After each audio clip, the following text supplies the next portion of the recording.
Sangli महापालिकाकडून single use plastic विरोधात मोठी कारवाई। 10 टन सिंगल यूज प्लास्टिक जप्त, 25,000 रुपये दंड ठोठावला। सांगली, मिरज आणि कुपवाड महानगरपालिका क्षेत्रात सिंगल यूज प्लास्टिक विरोधात पुन्हा एकदा कठोर पावलं उचलण्यात आली आहेत। आज मार्केट यार्ड परिसरात मोठ्या प्रमाणावर सिंगल यूज प्लास्टिक साठा व विक्री करणाऱ्या व्यापाऱ्यांवर संयुक्त छापा टाकण्यात आला। यावेळी सुमारे 10 टन सिंगल यूज प्लास्टिक जप्त करण्यात आले असून संबंधित व्यापाऱ्याला 25,000 रुपयांचा दंड ठोठावण्यात आला आहे। महापालिका आयुक्त माननीय सत्यम गांधी यांनी स्पष्ट शब्दात इशारा दिलाय की सततच्या कारवायांनंतरही सिंगल यूज प्लास्टिकचा वापर, साठा व विक्री सुरूच आहे। ही अतिशय गंभीर बाब आहे। आता केवळ दंड नाही तर फौजदारी कारवाई करून या प्रकारास कायमस्वरूपी आळा घालण्यात येईल। या कारवाईसाठी उपायुक्त स्मृती पाटील यांच्या नेतृत्वाखाली पथक कार्यरत होते।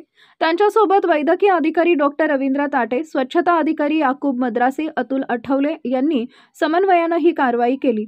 ही सांगली महापालिका क्षेत्रातील सिंगल यूज प्लास्टिक विरोधात झालेली एक मोठी संयुक्त मोहीम ठरली आहे। कारवाई दरम्यान स्वच्छता निरीक्षक सिद्धांत ठोकळे, गणेश धोत्रे, वैभव कुदळे, अंजली कुदळे, विकास कांबळे इत्यादी कर्मचारी उपस्थित होते।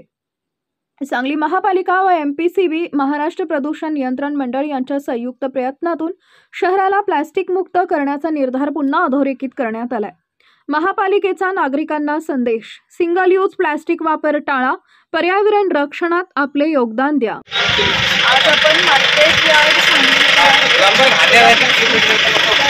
शासनाने सिंगल यूज प्लास्टिकच्या याच्यावर बंदी आणली आहे। त्यातून ते सगळे नियम झुगारून अनेक प्लास्टिक विक्रेते जे आहेत ते सिंगल यूज प्लास्टिकवर जे बॅन केलेले आहेत असे प्लास्टिक्स ते ठेवत आहेत। तर आज महाराष्ट्र प्रदूषण मंडळ आणि महानगरपालिकेने संयुक्त विद्यमाने कारवाई करून सर्व सिंगल यूज प्लास्टिक आम्ही जप्त केलेला आहे।